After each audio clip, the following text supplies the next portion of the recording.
Unaware of my disgust, my husband boldly declared, "Alyssa, let's sell your family home. It's a great deal. We got this offer thanks to her. You can overlook a little affair for this." "Yeah, sure, like I would sell my family home, you cheater. There's a limit to how much you can belittle people." I am Alyssa. This is the 5th year of my marriage to Nick. Our beloved son just turned 4. We got married because of an unexpected pregnancy, and our child was born immediately after. We have done our best to raise him together, figuring things out along the way. We wanted to continue working together and have another child. I assumed my husband felt the same way, but around the time our son turned 2, his enthusiasm for parenting waned. The catalyst was probably our son's terrible twos. As soon as our adorable son started to assert his independence, Nick essentially retired from childcare. He has always been a person whose enthusiasm quickly cools, so I was actually surprised he had focused on parenting for even 2 years. Around the same time, a very shocking event occurred. Both of my parents suddenly fell ill and passed away. Even though they loved each other very much, I wish they hadn't had to leave together. I returned to my parents' home once a month to take care of the property. I have a younger brother, but he works far away, so the house maintenance is mainly my responsibility. When no one's living in a house, it deteriorates quickly, so I ventilate the rooms and weed the garden. It's an hour's drive to my parents' house. At first, Nick used to come with me, but he gradually stopped coming, and now it's just my son and I. My son loves running around the spacious house and garden. I'm attached to this house and reluctant to let it go. But it's been 2 years since my parents died, and it might be time to let the house go. I've been thinking about this recently. I came home earlier than planned one day and saw an unfamiliar car in our driveway. It was a cute compact car with several large plush toys, like ones you'd win at a game arcade, inside. What's this car doing here? I had a bad feeling. Carrying my sleeping son, I quietly opened the front door. There, cute pumps were haphazardly scattered in the hallway, and clothes littered the path to our bedroom. A shirt, pants, a dress. I felt my blood drain from my face. I instantly recognized the clothes as Nick's, but the dress wasn't mine, nor were the shoes. There was someone else in the bedroom with Nick. A part of me was panicking. Why? What? How? But another part of me was calm. This is adultery. I need evidence. I used my smartphone to document the situation. Should I confront Nick in the bedroom right now? Yes, I should burst in and demand an explanation.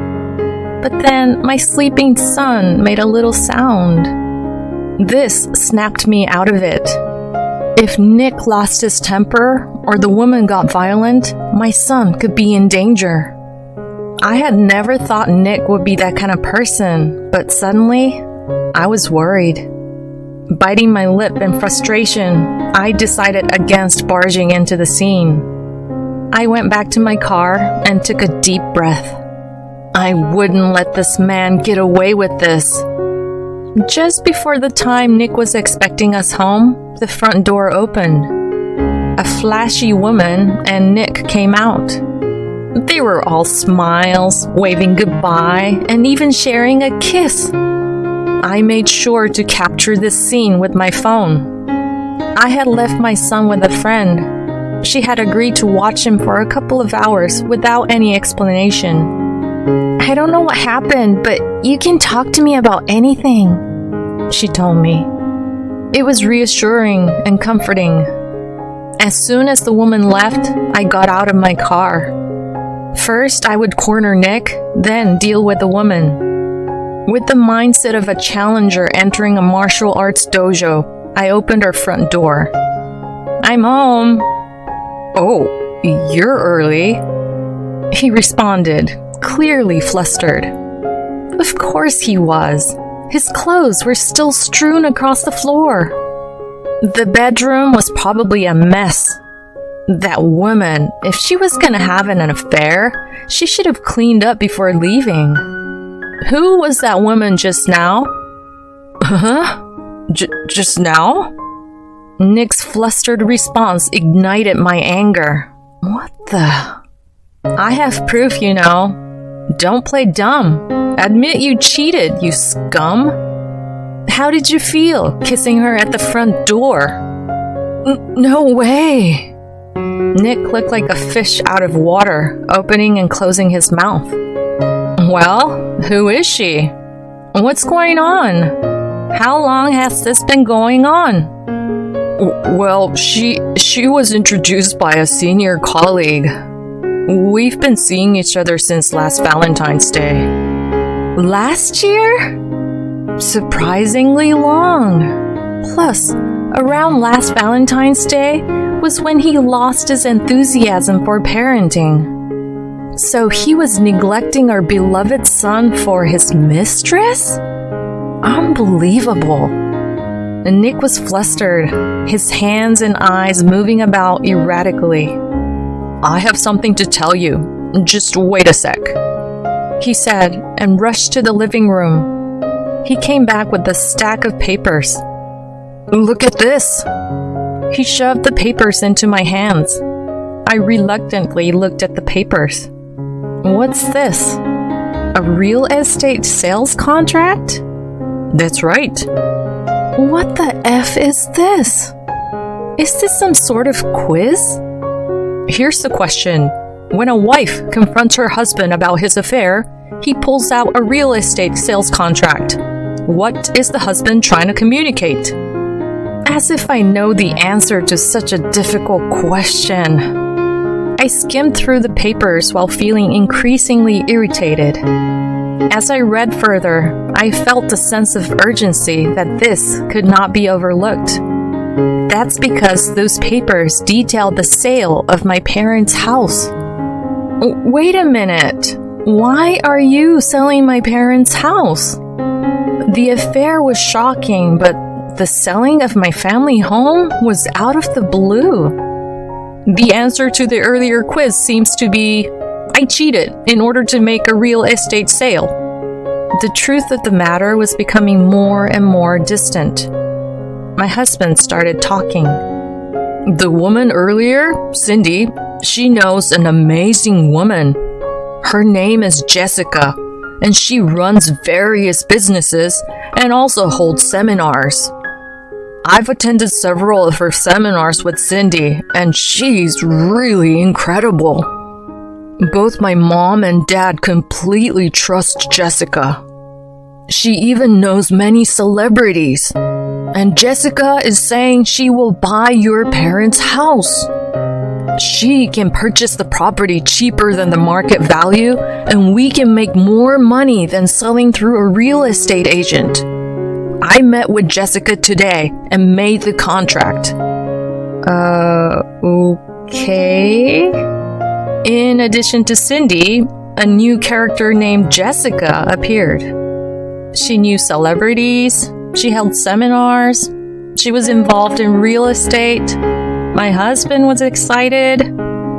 Finally, things started to make sense. In other words, my husband's next interest had shifted to a very suspicious area. He was such a fool, I thought, but it kind of made sense. However, I didn't want to be involved. My husband, unaware of my disgust, boldly said, Alyssa, let's sell that house. No one lives there anymore, and it's not a problem if it's gone, right? We can make a fortune from useless stuff. Isn't it amazing? And we got this great deal thanks to Cindy. You can overlook a little affair for this. What? And Cindy told me there's a nice new property for sale right now. Let's buy that house with the money from selling your parents' house.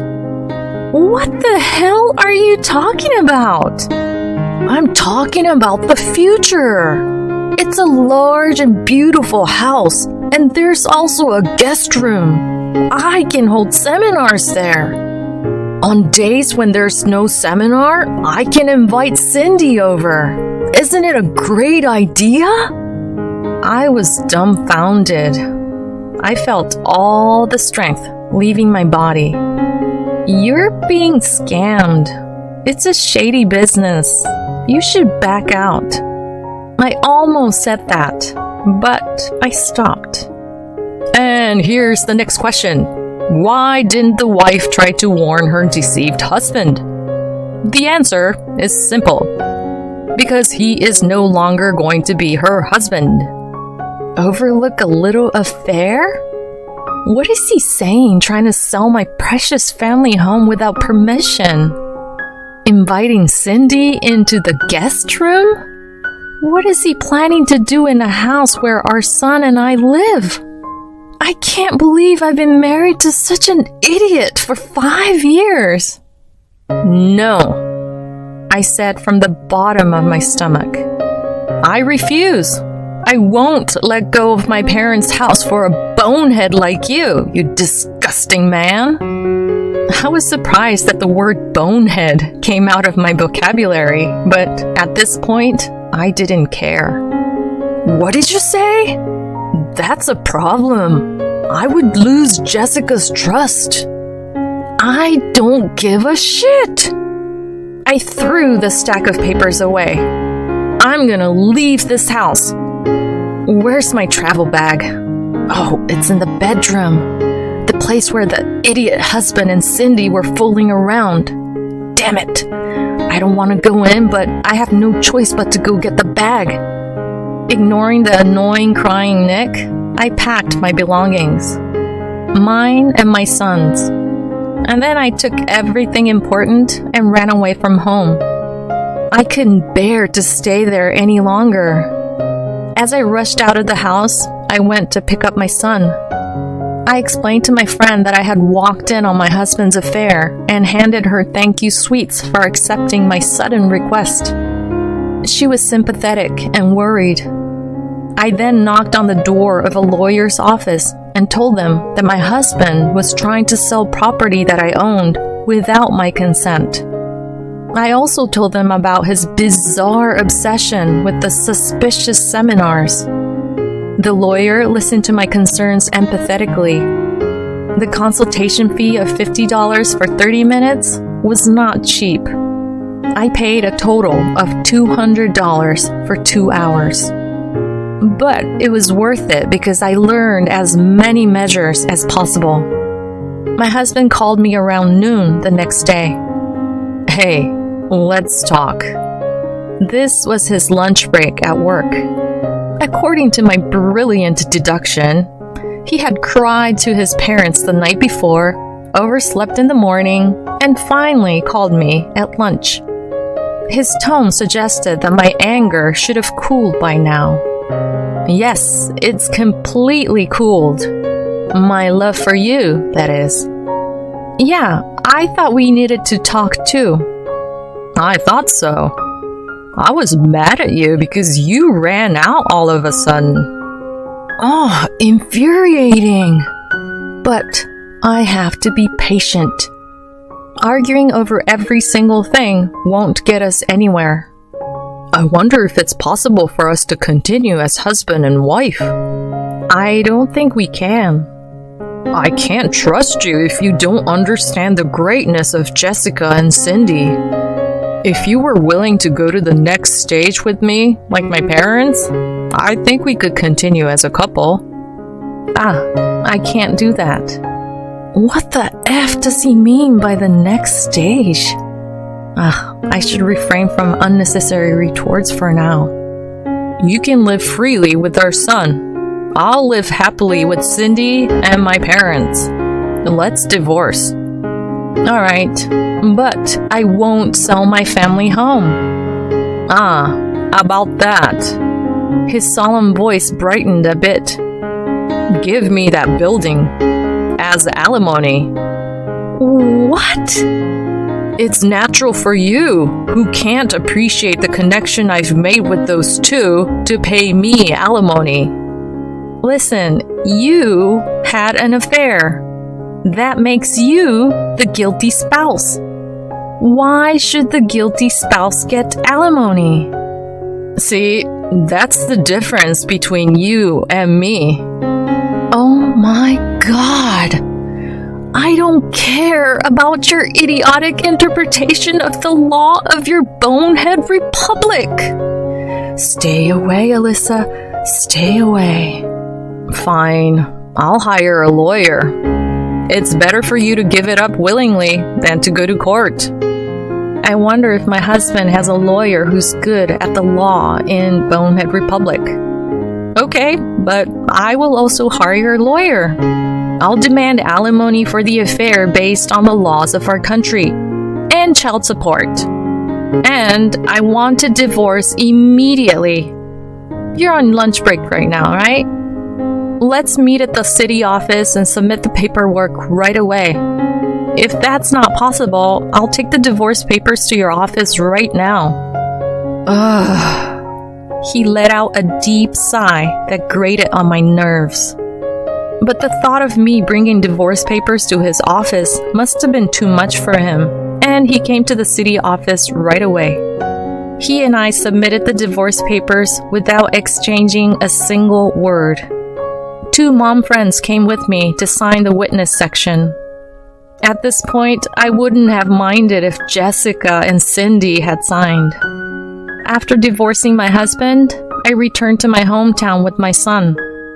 We decided to live in my family home, which had been empty. I left all the annoying dealings with my ex-husband to my lawyer. By the time a few months had passed, my son had completely gotten used to his new environment. His terrible twos was also beginning to calm down. Fortunately, he didn't want to see his father, and I didn't feel bad about it at all. I also started working and was leading a fulfilling life. One day, I received a call from my ex-husband. Oh, I don't want to answer it. That's what the lawyer is for. I ignored the calls, but he was persistent. He left multiple calls from morning till night, and I lost my patience. I decided to answer the next time he called. 10 minutes after making that decision, the next call came. All right, let's settle this. Stop calling me! If you want to talk, do it with the lawyer. That's your first words to me after such a long time? Yeah, that's right, jerk. But if you've been ignored this much, you should give up. What the F do you want, jerk? Please excuse my French. You're at your family home now, right? Yeah, so? Then why can't I submit the moving out notice? Huh?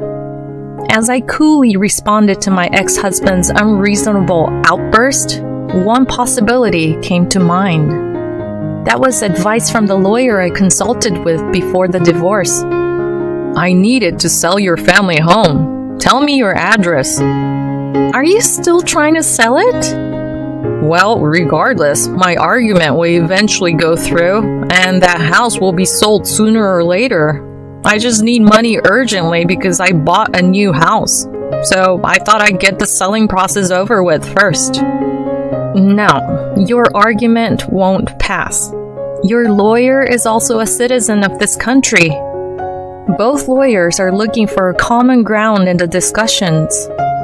According to my lawyer, the other lawyer seems to be exhausted because my ex-husband only insists on things that are not legally feasible.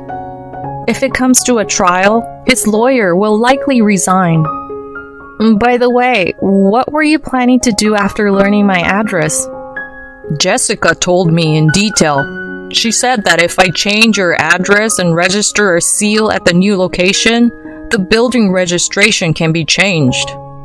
You're so dumb, you probably didn't know that, huh? But when I tried to submit your notification at the city hall, they told me that it was different from your current address and they didn't accept my moving out notice.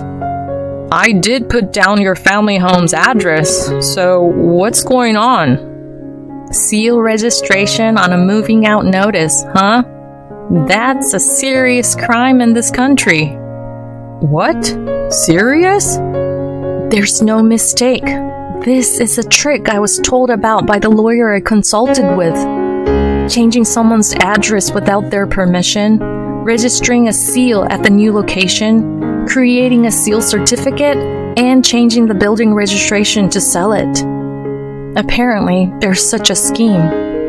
To avoid becoming a victim of it, I temporarily moved my residence card to a location other than my family home, to my brother's place.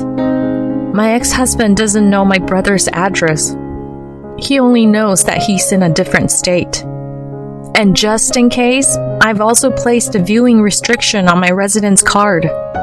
So my ex-husband can't change my address on his own. He certainly can't sell my family home on his own. Thank you, Mr. Lawyer, for telling me. A crime? How rude.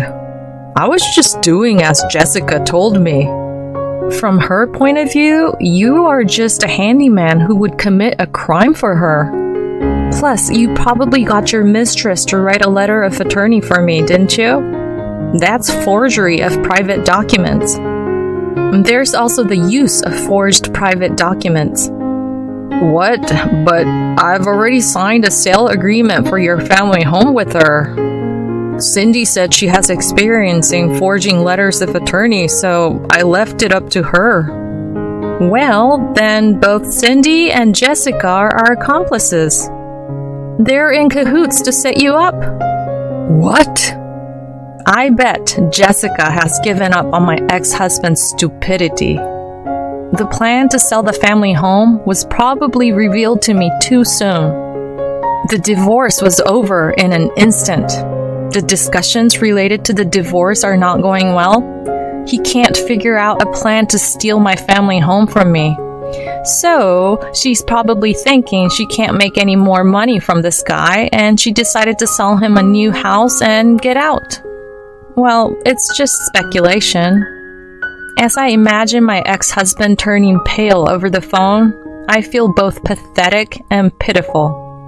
Recently, my dad started saying similar things to you.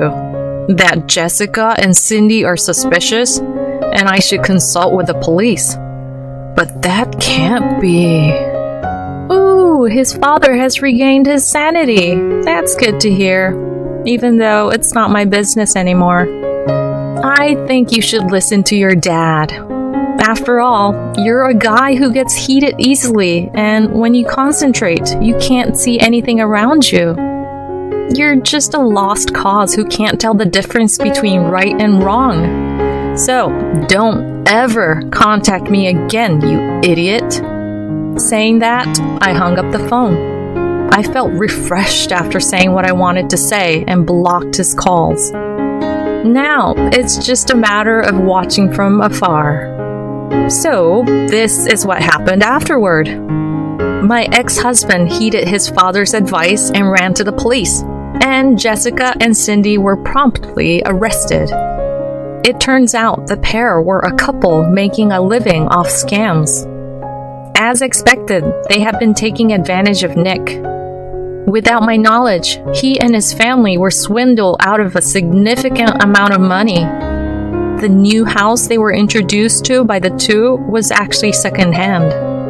My ex-husband and his parents were on the verge of being stripped of everything they had. Thanks to them going to the police, they narrowly escaped danger. However, my ex-husband was severely scolded by the police for trying to sell my family home without permission. He was not prosecuted this time, but if he had done it, he would probably have gone to prison. I'm really glad that the situation didn't turn into something crazy, like my son's father being a criminal. The incident is temporarily resolved. I moved my residence card, which I had evacuated to my brother's place, back to my family home. Man, did I go through a lot. Later, a query came through my husband's lawyer asking if there was a possibility of remarriage. Hell no! I responded that if he has time to have such convenient delusions, he should be paying alimony and child support punctually. The ones who showed understanding to my uncompromising response were not my ex-husband, but his parents. They reflected on the fact that they have been driven crazy by being deceived by the Jessica couple, and they paid the alimony instead of their son. That's right. It's a little crazy to be swayed by the sweet words of your son's mistress. Normally, you'd get angry and say, "Don't cheat, you foolish son." The child support is expected to be paid bit by bit every month by Nick. I thought I must raise my son properly, keeping this lesson in mind. Raise him to be a person who can tell right from wrong. I will study the methods used by people who deceive others and teach them to my son. But maybe it's too early for him to learn about scams and money. He's running around energetically in the spacious yard of my family home. "Mommy, I caught a butterfly!" "Wow, that's great! Let's set it free later, okay?" When I see my son's big smile, I feel happy. I decided to live freely and joyfully with my son in this house where I was born and raised.